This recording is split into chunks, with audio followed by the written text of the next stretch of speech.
Assalamualaikum warahmatullahi wabarakatuh. Halo teman-teman semuanya. Perkenalkan, aku Siti Nabila Nur Anissa dengan NIM 241101040057.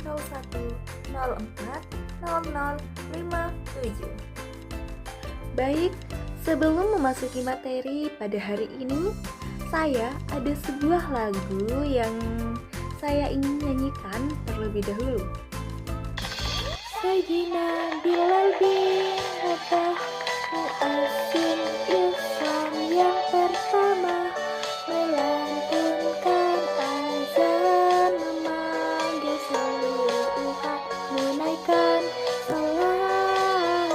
Sayyidina Bilal bin Rabah, muadzin Islam yang pertama, sahabat pengasih dan yang ada ketika susah dan senang.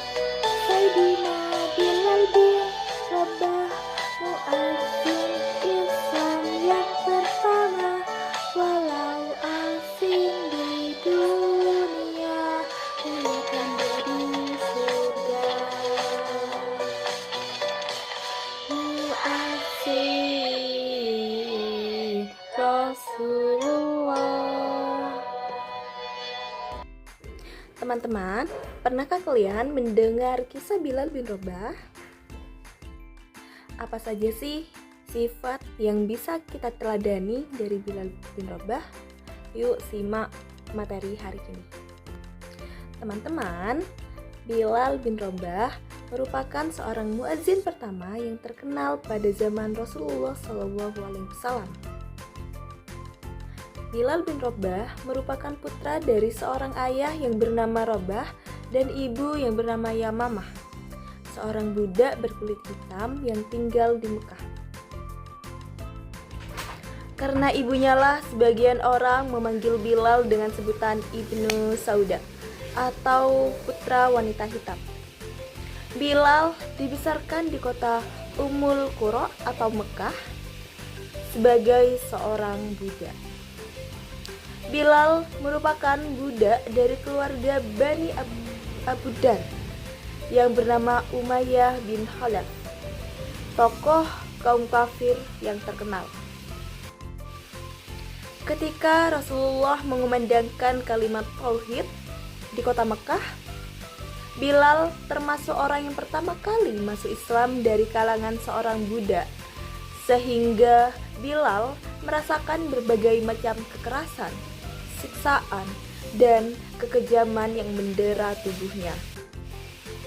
Apabila matahari tepat di atas ubun-ubun dan padang pasir Mekah berubah menjadi perapian yang sangat panas dan menyengat, maka kaum kafir Quraisy meletakkan batu di atas tubuh Bilal dan menghantam tubuh Bilal dengan cambuk. Namun, Bilal hanya berkata, "Ahad, Ahad." Kaum kafir Quraisy semakin murka dan makin menyiksa Bilal. Namun, Bilal tetap mengatakan, "Ahad, Ahad." Hingga suatu hari Abu Bakar melihat penyiksaan yang bertubi dilakukan pada Bilal. Abu Bakar pun akhirnya mengajukan penawaran kepada Umayyah bin Khalaf untuk membeli Bilal darinya. Umayyah bin Khalaf pun akhirnya menaikkan harga hingga berlipat ganda dan mengira Abu Bakar tidak mau membayarnya. Namun Abu Bakar pun setuju meskipun harus mengeluarkan 9 uqiyah emas. Sesuai transaksi, Umayyah berkata kepada Abu Bakar, "Sebenarnya kalau engkau menawar sampai 1 uqiyah pun, maka aku tidak akan ragu untuk menjualnya." Abu Bakar membalas, "Seandainya engkau memberi tawaran sampai 100 uqiyah pun, maka aku tidak akan ragu untuk membelinya." Ketika Abu Bakar memberitahu Rasulullah SAW bahwa ia telah membeli sekaligus menyelamatkan Bilal dari cengkraman para penyiksanya, Rasulullah SAW berkata, kepada Abu Bakar. Kalau begitu, biarkan aku bersekutu denganmu untuk membayarnya, wahai Abu Bakar. Abu Bakar As-Siddiq pun menjawab, aku telah memerdekakannya, wahai Rasulullah. Kemudian Bilal yang sudah dimerdekakan oleh Abu Bakar pun akhirnya selalu mengikuti Rasulullah kemanapun Rasulullah pergi. Adakah teman-teman di sini yang bisa menyebutkan kesimpulan dari kisah Bilal bin Rabah? Oke, mari kita simpulkan bersama ya. Oke, yang pertama, Bilal merupakan hamba sahaya atau budak milik Umayyah bin Khalaf. Ia merasakan penganiayaan dari kafir Quraisy yang sangat berat. Yang kedua, berbagai macam kekerasan, siksaan, dan kekejaman yang mendera, Bilal tetap berpegang teguh pada agama Allah. Yang ketiga, Bilal tetap mempertahankan akidahnya ketika disiksa oleh orang-orang kafir Quraisy. Ia selalu berkata, Ahad, Ahad.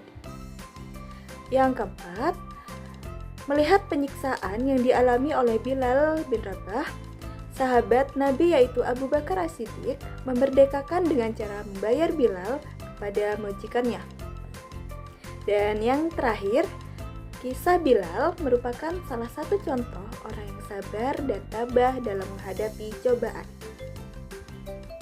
Sudahkah kalian bersikap sabar dan tabah? Yakinlah bahwa Allah tidak akan memberikan cobaan atau musibah pada kita melebihi kemampuan hambanya. Tahukah kalian, jika Allah memberikan musibah atau cobaan pada kita, berarti kita didekatkan pada Allah Subhanahu wa Ta'ala. Karena setiap manusia pasti akan diberi ujian atau cobaan. Baik teman-teman, bersabar itu harus dilakukan dalam 3 hal. Yang pertama, sabar dalam ketaatan menjalankan perintah Allah Subhanahu wa Ta'ala. Contohnya itu saat kita berpuasa di bulan Ramadan, kita harus sabar dalam menahan lapar dan haus dari terbitnya fajar sampai waktu azan maghrib tiba. Yang kedua, kita harus sabar dalam menghadapi musibah atau terhadap apa yang telah ditakdirkan. Dan yang terakhir, kita harus sabar dalam menjauhi maksiat atau yang dilarang oleh Allah Subhanahu wa Ta'ala. Oke, selanjutnya apa sih keuntungan bersikap sabar dan tabah? Yang pertama, sabar sebagai penolong. Kedua, sabar dan tabah akan membawa keberuntungan. Tiga, memberikan ketentraman jiwa. Dan yang keempat, mendapatkan kesuksesan bagi yang berusaha, bekerja, dan belajar. Oke, besar sekali bukan keuntungan bersikap sabar dan tabah? Nah, bagaimana sih cara kita agar bersikap sabar dan tabah saat mendapatkan cobaan dari Allah? Yang pertama, menerima cobaan dari Allah dengan ikhlas. Oke, memberi cobaan pada hambanya tidak akan melebihi dari kemampuan hambanya dalam menerima cobaan tersebut. Yang kedua, mengingat janji Allah bahwa sesungguhnya bersama kesulitan pasti ada kemudahan. Yang ketiga, mengambil hikmah dari cobaan yang menimpa.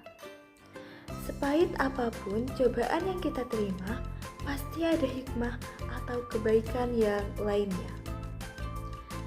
Kemudian, yang terpenting, jangan lupa berdoa dan bertawakal.